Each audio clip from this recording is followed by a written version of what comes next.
Selamat pagi anak-anak. Untuk kali ini kita akan belajar dari rumah atau biasa disebutkan daring.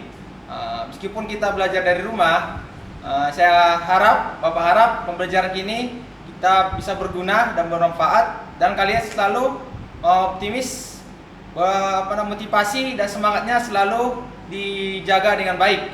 Oke lah, untuk kesempatan ini Bapak akan menjelaskan materi baru kita di semester 1 itu, yaitu dimensi 3. Nah, ini terdiri dari dua suku kata, dimensi sama 3. Oke, kalau dalam kehidupan sehari-hari, dimensi ini atau biasa disebutkan bangun ruang.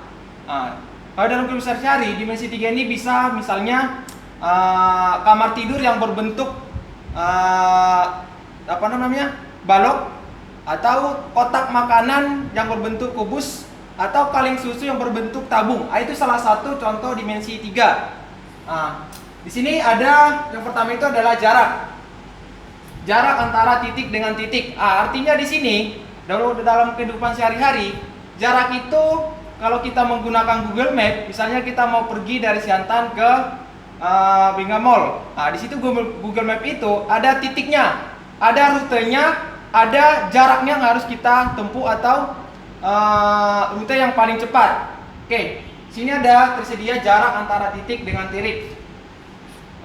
Ruas garis, ini artinya ruas garis. Ruas garis antara A dan B itu merupakan jarak antara titik A dengan titik B, atau kota A dengan kota B.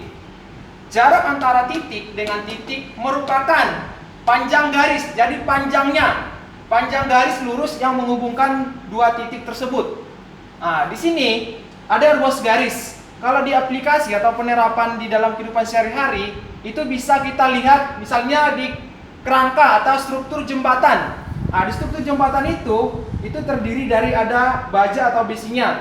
Setiap titik itu dihubungkan oleh baja atau besi untuk mengikat ke titik lainnya dan seterusnya supaya jembatan itu kokoh. Atau misalnya kuda-kuda atap rumah yang berbentuk seperti ini. Itu ada sambung menyambung kayu yang satu dengan kayu yang lain, atau dari titik satu dengan titik yang lain. Salah satu contohnya ilustrasi. Misalnya nih, dalam sebuah kota dan jalan penghubung digambarkan seperti ini. Ini adalah petanya.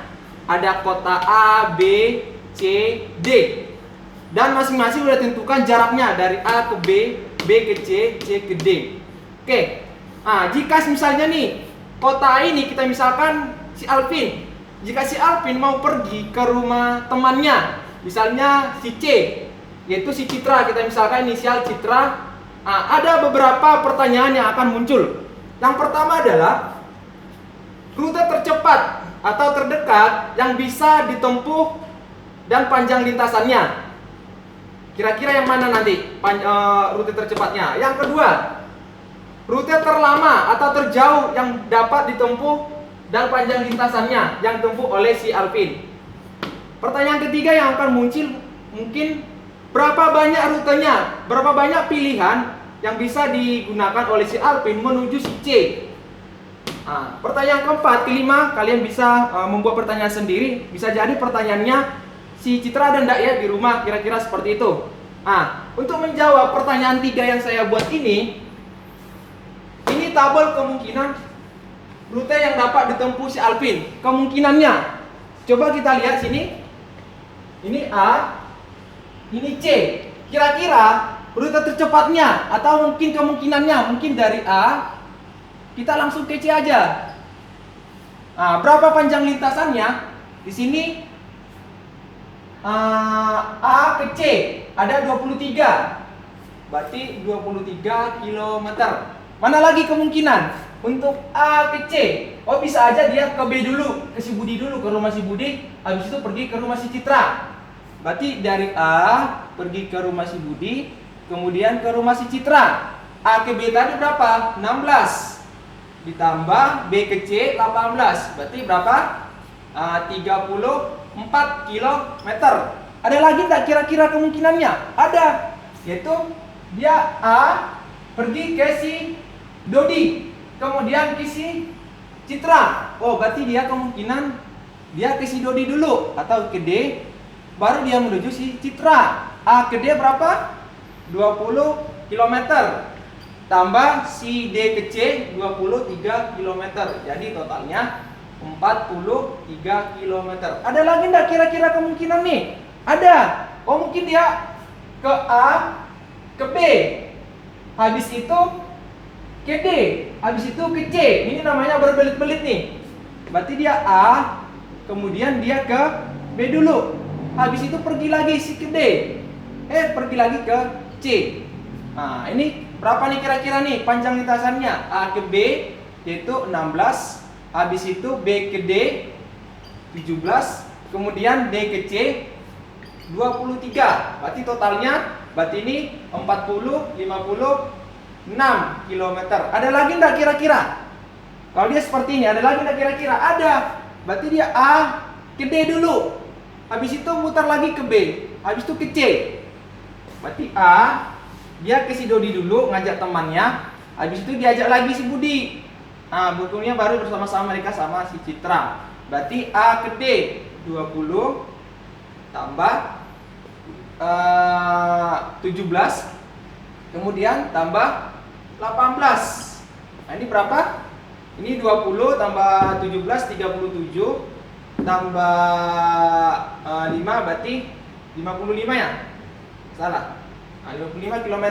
Ini ada kemungkinan rute yang dapat ditempuh si Alvin menuju Citra. Kira-kira ada lagi enggak? Kalau kira-kira ada, nanti isi sendiri di rumah.